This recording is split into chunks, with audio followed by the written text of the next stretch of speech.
All right, so let's see how they're going to invade, and they're going to go in here. Looks like they're going to play it safe. Look at the line position. I love what the side of ForTheDream did. They have a full line formation. This gives you so much information and insights to see if the enemy team is going to engage or invade, and then based on your information, you then react. Nice take by Coco there. Again, Coco is so good on this Kilgroth. Royal needs to follow up on the aggression when they come in. And look at this Plague Spectre, fully charged, hitting both opponents there. And Shurko doing well so far. Already getting themselves up. The lane matchups, it's going to be Omen on the bottom dragon side of the map going up against Zenial. You've got the Max going up against the Kilgroth on the top side of the map. As now we're going to see Arena Violet going in. He's going to do a little pooty poot. It's going to be a flatulence and go.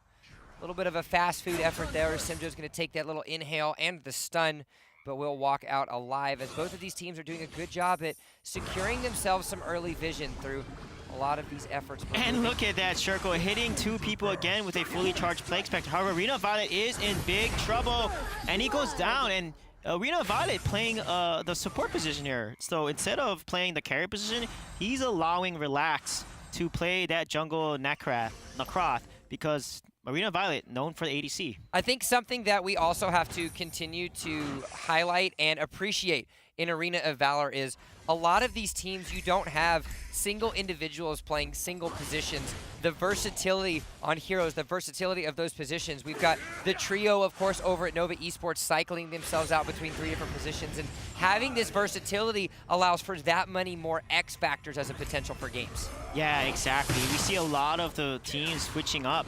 And look at this Dragon. They're going to pull it on reset, actually. Actually, no, they're going to try to fight for it, and Relax gets it. Beautiful steal there by him, and now they're going to change the fight and turn around and get Simjo here. Simjo's going to be able to have to be forced to walk away. He's going to be stuck in that Omen ultimate, but he will himself walking out alive. Hakai's going to get done up by the res. He's going to be applied himself very low. That's not going to be enough damage quite yet from the Prey. Arena Violet going to have to be forced to walk away. Needs to be careful, is only level 3, so being a bro is not available. However, they will walk away.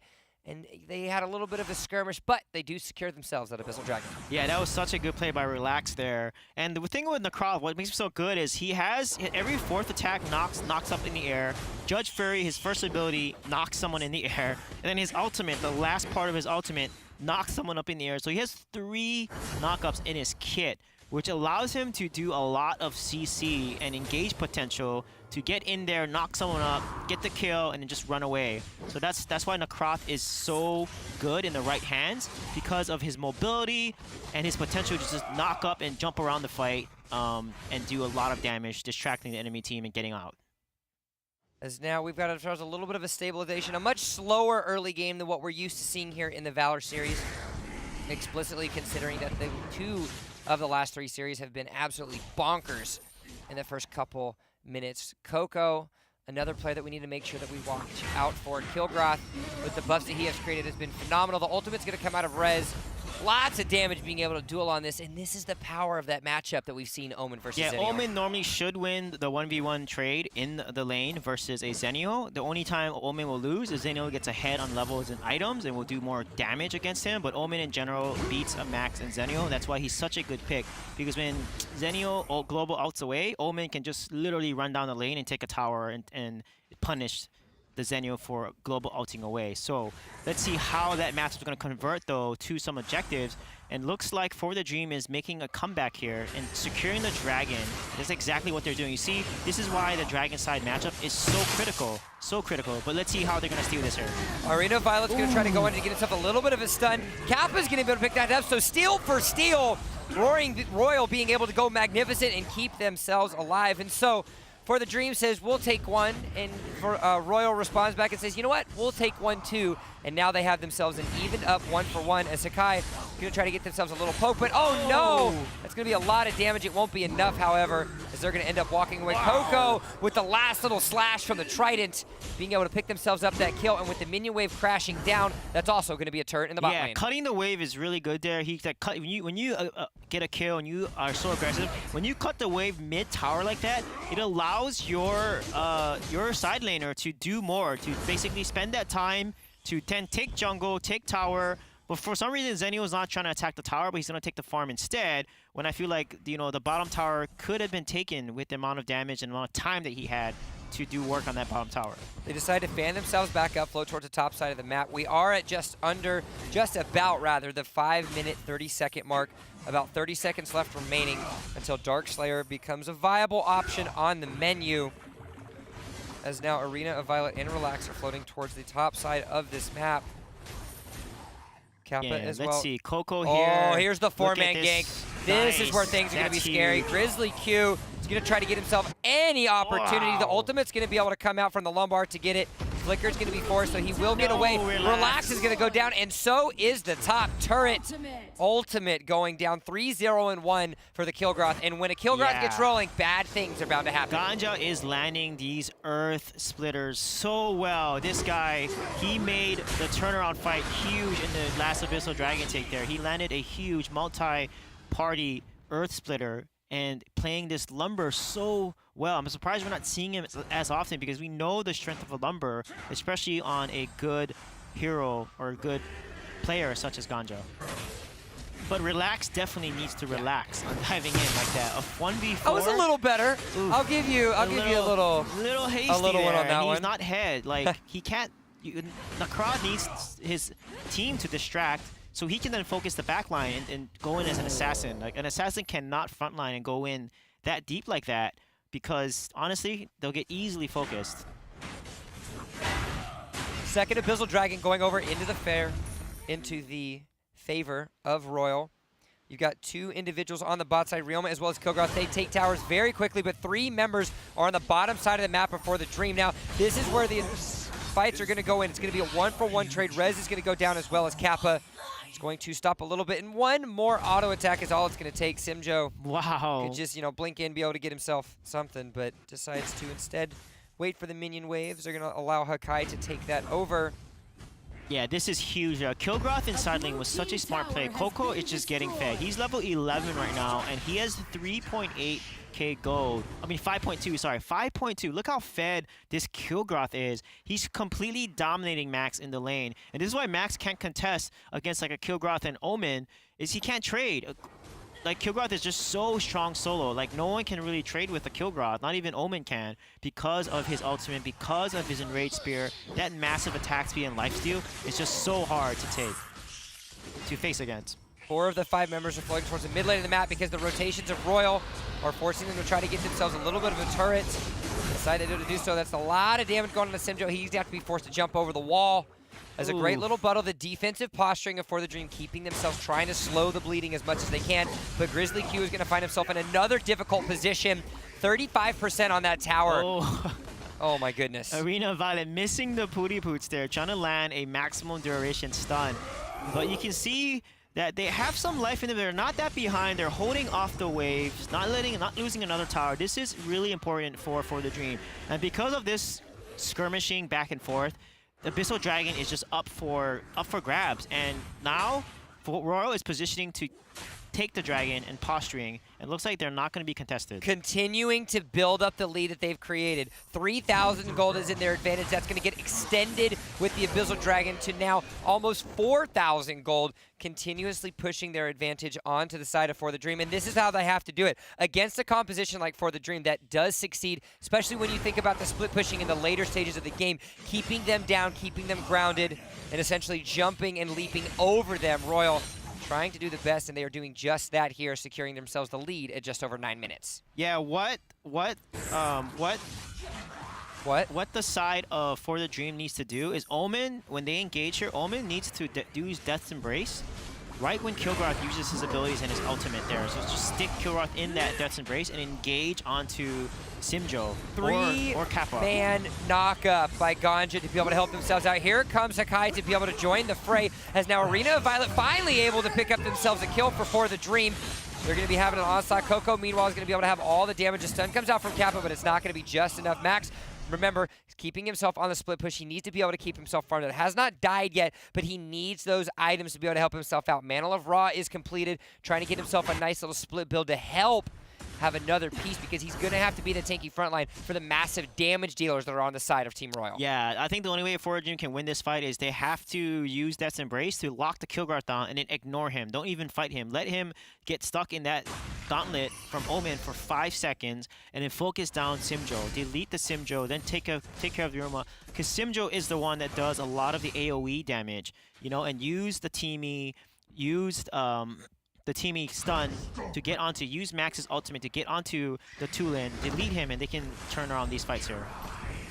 Mid tower is being pushed across again here by Royal. The defensive posturing of ForTheDream keeping themselves a little better. Rez is going to find himself caught up. Will be able to dodge out of the way just enough. Oh, Kappa steals that minion away right with the last hit there. It's going to be mine, he says, as 2 members are on the bot side. Relax, agrees with the coup. We haven't seen too much efficiency, high-level efficiency, rather, relax on this Nacroth just yet, as he has found himself in some difficult situations. Wouldn't you say, Sweet J? Yeah, he definitely has. Look at the farm, though. I mean, 6.5 to 6K, barely 6K, now 6K on Nacroth here, but the side of Royal are so fed. This is a power spike they need to push, though. They have to get more towers. They got to get the tier 2 towers out the way. It's already almost 12 minutes into this game. They need to get the tier 2 towers, make a push for Darkslayer here, and then finish the game off and not let ForTheDream, you know, get in level parity or item parity and start getting more fed here. As now ForTheDream trying to do their best to stop the bleeding. 5,000 gold deficit is not a deficit that we have seen overcomable. It is an obstacle that ForTheDream can't climb over. Definitely trying to keep their dreams alive. The slow rolls. We see the deficit that they're facing, Sweet J. Where do the resources need to go? Who is going to be the player to help them get back in these fights for Yeah, ForTheDream? they have to put probably a lot of the resources onto the Preda and Nacroth. So Shirko and Relax need the most damage. But I think for late game, they should give all the gold over to Shirko because the comp that Aurora is playing, they want to engage with Coco here. They all want to be in top Coco and support him. And if Preda lands a massive Plague Spectre that hits the entire party, uses the Poison Gas Bomb, and then uses the Disciple of the Plague ultimate to reset both cooldowns and re-initiate, Preda can literally win these fights massively by getting so much AoE damage here. Lots of damage being done by Kappa and the rest of Royal. Tower is down to about 10% HP. Are any minions left, so they're going to have to make sure that they be careful. Remember, the last patch that happened, it's going to make the tier 2 tower have 70% damage reduction, so you're going to need to make sure that you need those minions so you can push yourself through. That's going to be finally the turret going down. Relax is finding himself in a little bit of a rough spot. He's going to be able to jump, dodge, dive, and weave around to be able to keep himself alive, but at what cost? The first mid turret. Yeah, look at Nacroth though. Look how mobile he is. Really nice play by Grizzly. They're taking a bot tower. That's a good trade. And look at the engage on Kappa here. This is exactly what they need to do. Are they going to get? Yes, they get the kill. The 2-man stun going to come on Arena of Violet's going to allow pick up that last piece of the kill. Relax is actually going to be able to secure that. Coco, lots of damage. Being able to pop up, he's going to have to be forced to walk away. Grizzly Q's going to try to dive to the back line, but he doesn't have a team to be able to support him. He's going to have to be forced to go back off onto the fray. Praetor's going to be able to try to do as much damage. The 3-man stun's going to come out there from Arena Violet, but is it going to be enough? Coco on the back line. Rez trying to be able to kill the carry onto Simjo, but it doesn't matter because Simjo's going to go ultimate. And that's going to be another kill going into the hands of Royal, but that was not clean at all. Yeah, it was not. They need to be very careful. Kilgroth is just too much attack speed and damage, and they need to, you know, although Max has Shield of the Lost and they can decrease the attack speed, they have to focus down the Ryoma. They have to focus down Shirko. They have to kill those carries first and then deal with the Kilgroth later, because trying to fight Kilgroth right on, Lumber has his passive, which makes Kilgroth much more tanky when he gets lower health, and on top of that, he has so much lifesteal. Kilgroth has a ton of lifesteal, and they don't have Cursed Death or Tomb of the Reaper to counter that HP regeneration. So Kilgroth should not be their focus in a lot of these fights. Coco has been a dominating force, the only figure of Royal at 5 figures, rather, sitting at 10.7k gold, is finished his 6th item now, is full build at 14.5 minutes in the game. The strength of Royal has definitely been showing through. The last tower, the last auto attack for the tier 2 turret in the top lane is going to go down. They've got themselves a minion wave. They're going to try to see if they can get a little bit of a push here on the top side of the map. Arena of Violet and the rest of ForTheDream are going to have to change things up because it is all floating in Royal's favor at the moment. Yeah, it is. I mean, look at them. They almost have a... They're getting close to a 10k gold lead. They got to protect this tower, though. But look at Kilgrod. Just destroys the tower. They have to use Preda. They have to, you know, clear this wave up. But now they have... They can survive here because Preda, once she gets her damage or he gets her damage items, he can clear out waves so easily with Plague Spectre. I mean, that Plague Spectre charge up will take care of a lot of these waves quickly. And as long as they protect their high ground towers, they have a really good chance of coming back in this fight by scaling up and getting levels. But Max doing a great job getting the second tier 1 tower. It was actually a tier 2 tower on the bottom side. The second tower, yeah. The split push being able to help out. Grizzly Q doing a good job over there on Hakai, as now the rotations are coming on the bottom side of the map. Only one measly Darkslayer buff is gone. Darkslayer is not on the menu just yet, so they're going to have to be careful. Ganja's going to get caught out, but that is a very large rock, and that rock has been doing phenomenal wonders for his team, as now the tier 2 turret's going to go down in the bottom side of the map. Shurko trying to do everything he can with that Preda, but it's not working out in their favor quite yet. Remember, Xenial is on the top side split pushing, but he does have that global to be able to help him out. Yeah, they gotta get more Pierce on the side of Shurko. They have a lot of Medallion of Troy. Shurko needs to finish that Staff of No to get that extra Pierce, because look, the team has 4 Medallions of Troy. That is a lot of magic defense along with the extra health that they have to counter against this Preda here, because they know Preda is the hard carry. You know, late game, Preda, once he gets his items, is going to do so much massive AoE damage.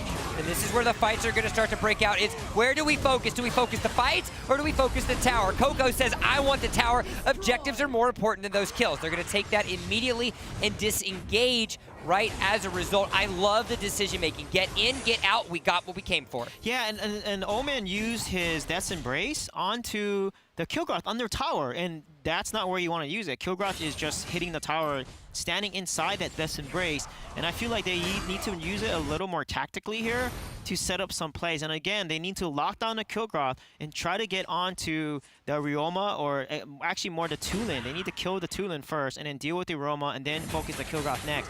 And I feel like if they can do that, then ForTheDream can turn these fights around. But for the meantime, if they continue to force Coco down when the team is fighting with Coco and Coco's not going in alone, ForTheDream has a really tough time winning any of these fights. You got to hold out hope. You got to hold out the dreams, because Suijay, you might be going down in a slight 1-0 for your predictions, as Royal has been rocking and rolling. It has been a very slow-played mid-game, however. They've definitely slow-rolled this, but at every couple minutes, every opportunity that they can, they have been able to strike and get themselves objective. Now, they're lurking around a little bit, trying to see if they can catch Rez out. And there, indeed, they're going to be able to catch him out. It's going to be the pop-up from the ultimate coming out of Ganja. 4 members on the bot side of the map. Here comes Coco, the scary man indeed. He's going to be able to pick off all the kill. Xenial's going to be able to join the fray to be able to help themselves out as well. And this is where things get scary. Rez, Nakaroth, as well as Grizzly Q have not found themselves in the most advantageous of positions. Yeah, now everyone is going to be low 15. It's going to be more even. If any fight that ForTheDream needs to win, it's going to be coming up very soon here. 50k gold means a lot of their items, they have achieved their 4th or 5th tier 3 item at this point, which is going to give them a lot of damage. They need to clear this wave here, and beautiful ultimate from Ganja. However, Simjo gets really low. They need to back off at this point. But you can see Preda. This is what makes Preda so good in the late game. Just such good wave care. Oh no, Grizzly Q, what are you doing? You do not want to be there, buddy. That is not the best place for you. I understand you're advantageous. I know you want to give the backline a hug, but without the rest of your team, it is not a position that you should be in. Yeah, that was very risky play. He did a lot of AoE damage, though. He does have Mantle of Ra, which does that AoE damage. He does have, you know, Mail Plate, Ancestral Glory. He is pretty tanky there. He's a good tank for his team right now. And as long as he can distract the team and potentially help Nakaroth and Preda try to do a lot of damage to the Roma or the Tulin out of position, they may have a chance to come back here. Because look at the gold lead. It's now close to 7k now. And look at the items. They're mostly getting to full build. 4 Ancestral Glories for the side of Team Royal. It is... That's huge. Extended team fights will be working in their favor, as the revive passive on that Ancestral Glory has been quite successful for many of these teams. Yeah, Preda is their focus, though. Preda has no defense. 0 defense and tons of damage. If they're not able to get on this Preda and kill Preda, Preda is going to single-handedly carry a lot of these games here, a lot of these fights. Well, they're going to have to make sure that they can keep him alive, as Arena of Violet, meanwhile, is going to get stunned up a little bit. Not going to be enough. Pretty tanky bros there. They're hanging out and relaxing as we're at over 20 minutes in this game. Darkslayer's up and available, remember. Uh-oh, Arena of Violet caught himself out. Oh, good job with the pooty poot. That was a good stun, but no one's there to follow up. It was a good little face check, but then it was a quickly realized that. Wow. That was a scary poot. That was definitely a, oh, we don't need to be here. You know, had Look a little... at that poison gas bomb. Ganja is their tankiest person. That poison gas bomb took almost close to 20% of his health. One poison gas bomb. That is the damage on the Preda right now.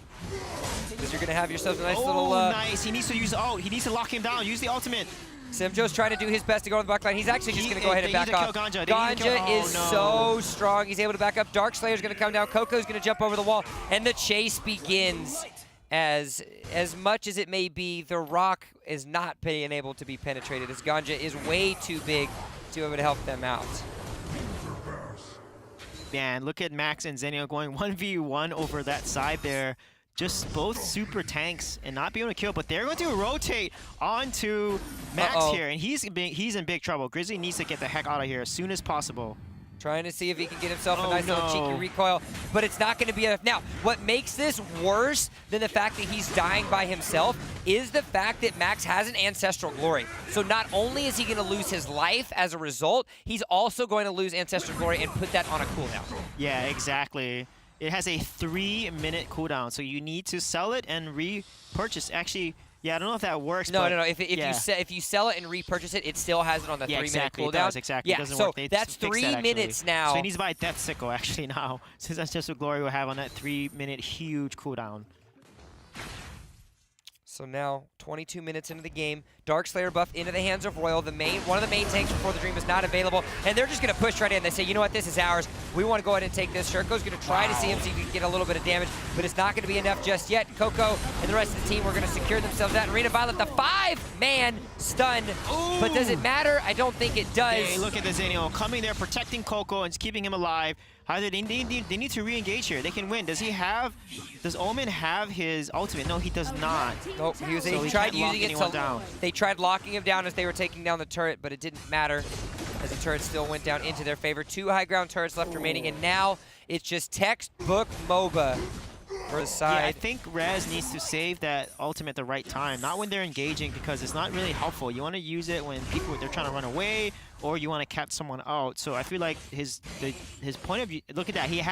Max has Cursed Death now. That counters the HP regen from Kilgroth. That's a really good item build that he can do. It's going to stack with his passive Static Shock, which decreases HP regeneration. So now they can face the Kilgroth. Now they can really do some work, because with his attack speed decrease, with Shield of Loss, along with Cursed Death and Static Shock, that's going to decrease his HP regeneration at a significant amount. And Kilgroth is actually pretty squishy. He does not have as much defense as the other members of the team, so they can blow him up. I like the option for Royal to continue to keep Zenio on the bottom side of the map. Hakai has been fairly accurate and fairly responsive in being able to help his team out. The wave clear being come out by Shurko. He is in that late game Preda, so things are going to be a little bit better. Coco's going to get done up. You were telling them, getting back on. It's going to be the ultimate coming out by Rez. Nice little dodge of the Ganja ult as well. Meanwhile, Zenio's on the bottom side of the map, keeping the supers push themselves in. Yeah, I mean, this game is going on so long there. You can see how close both these teams are. Full builds on most of these teams. And it's going to come out to this one last fight. You know, Darkslayer is not up. And now they have to kind of split push and force, because they have the super minions pushing in. They need to make a play here and try to get a kill, but they don't have a lot of CC, you know? They have a Roma stun, a Zenio stun, but that's it. But this is where things are going to start to get spicy. You can see the teleport coming in for Hakai. He's going to be able to help his team with that ultimate, get themselves just enough of a heal up. It's going to be Relaxed being going down. He's going to get the little bit of the revive with the Ancestral Glory. Coco, though, does go down. You said they needed to shut down the Kilgroth. They did just that. Grizzly Q on the backline. Ganja doing the best he can to help out Hakai, but the damage is done. Kappa and Simja are going to be forced on the retreat. Rez, lots of damage coming out of the Omen, And just like that, is his ultimate going to come back? He does have his ultimate. Omen does have his ultimate. He can use his ultimate, but look at Ryoma. Oh, no, look at Ryoma. To the core. He's going to be able to go into the core. I don't think they have enough. He doesn't want to waste his Ancestral Glory. He knows that the revive is going to be super important for a next team fight potentially coming up. Yeah, this is not going to be a super win, unfortunately, that we see so often in EU here. But wow, what a close fight there. You saw Coco. As soon as Coco was left alone, ForTheDream won the fight. This is something Royal, they had a big opportunity around last week when they played in the relegation match. Coco would go in, decimate the front or back line, and all of a sudden not have follow-up from his team. But wow, look at the damage coming from the side of Tulin there, doing so much damage against the Croft, even when he has been down a Troy. You don't just want to talk about that, you also want to talk about Shirko. I know it's been a point that you've brought up time and time again throughout the entirety of this game thus far. He's only 2-0-3. Oh my goodness. But it is a lot of damage, it is a lot of power. Look at those items. Look what he's doubling up on, my friend. Holy moly. He is going to carry if they do not kill him. That's so much damage. That book, the Holy of Holies, is literally holy damage. 400 ability power and increases your maximum HP by 1,400. He has two. Two of them. He has two of them. 800 ability power, just those 2 books, along with the Pierce, Hakati, Scaffold, and that sword, Zywinder, allows his attacks to do massive amounts of damage. Normal attacks increases attack speed and also do 20% of the hero's ability power. So he does it when he turns on Disciple of the Plague. That's what I'm saying. You include the ultimate stack as well, and it makes those auto attacks do an absolutely phenomenal amount of damage. You can see 25% chucking on Coco already, but this might be the fight to decide them all. Hakai is trying to see who does he want to help out his team with. Kappa's trying to get himself to go in. You've got a great little dive on the backline. Coco, as well as the teammates on Rez. Arena of Violet is trying to get themselves help out, but the fight is split completely across the map. Kappa, Simjo, everybody trying to help out. Rez, just enough. Hakai, I don't think it's going to be able to get him. Coco's trying to push themselves off. Goodness, and this fight has been unbelievable. Things have not ended just yet. Nobody died, Sweet J. Yeah, I know. It was insane, the back and forth there. They split focus, and we don't know where it was going, but they need to fight around the Preda. They need to just fight around the Preda and bait these people right into the Plague Spectre. Again, when Preda uses Disciple of the Plague, that poison gas bomb has a stun. It becomes spikes. They gotta leverage that AoE stun. They gotta combine it with the Nakroff knockup. They gotta combine it with the Teamy Pooty-Poot stun. And they have Ancestral Glories. They have Teamy Revive. Just keep him alive, revive him, and make sure that Preda is the one carrying these fights, because Preda has so much damage. And if they can focus down Coco, because they have Tomb of the Reaper, because they have Cursed Death, they can seriously decrease the HP regeneration and lifesteal that we see coming from the Kilgrath. The difficulty with ForTheDream is they're unable to capitalize on the backline. There's too much mobility and power coming out of the side of Kappa and Simjo. Ganja, we haven't really talked about Ganja that much. 0-1-9 has been a fantastic support player for his team, not only with the CC, but just sticking to the backline and making sure that no one is attacking his carries on the backside of the map. And looking at the builds now, they should not focus the Kilgrath. He's pretty tanky. He has Leviathan, he has the Medallion of Troy, Shield of Loss, the Gauntlet. That's a ton of damage. I mean, a ton of defense versus attack power. And I think actually, wow, this is going to be huge. Ganja, that's going to be a nice little piece of a shield that he's going to have at his disposal. Does have Ancestral Glory as well, but instead he's going to get a knock up there. Coco going to go back. Oh, but Grizzly Q's going to dive onto the backline. Arena of Violet's going to be able to try to help him, but they need their damage dealers to come join the fray as well. All 5 members of Royal are going to get themselves on a re-engage. Relax is going to be able to come in. Is he going to go down? Just survives by the spare of his life. Coco is going to have to be forced to disengage as well. You're having Ancestral Glories respawn. That's going to be Max going down. Rez and Ganja will res themselves up, and this is just Ancestral Glory after Ancestral Glory. The onslaught's going to happen. The health bars of Royal are so low, but it's the health bars of ForTheDream that are dying. 2 members, Rez and Grizzly Q, are down. That was huge there. These ultimates and these plays. And Shirko is surviving the backline, but they're not fighting around the Preda. They need to try to get... Look at that stun there coming from Poison. But they have to fight around the Preda. They cannot win these fights if they don't allow Preda to get maximum AoE damage. Everyone was reviving from the Teamy Ultimate to Ancestral Glories, but they weren't able to secure the kill on Simjo. There were so many revives. There were so many revives there, Sweet J. It was Ancestral Glory pop after Ancestral Glory pop. Relax, is he going to be able to snag it? No, he's not. No, Kappa and will that's be able to gonna be pick up, GG. and that's where things are going to get difficult. 51 second Yes. respawn. That is 30 just minutes too high. into the game, Relax tries to pull the hero play, but instead ends up losing not only his life, but the Dark Slayer buff over into the hands of Royal. And now, what seemed like a hope and a dream for the Dream turns into a sad, sad day. The nightmare is real. Royal are now going to be able to push them in. This is going to be last stand. There is a chance that ForTheDream has it. They have a little bit of damage, but instead, they're just going to focus off onto the core. It doesn't matter. It was a 30-minute banger, and it ends up being Royal coming out on top.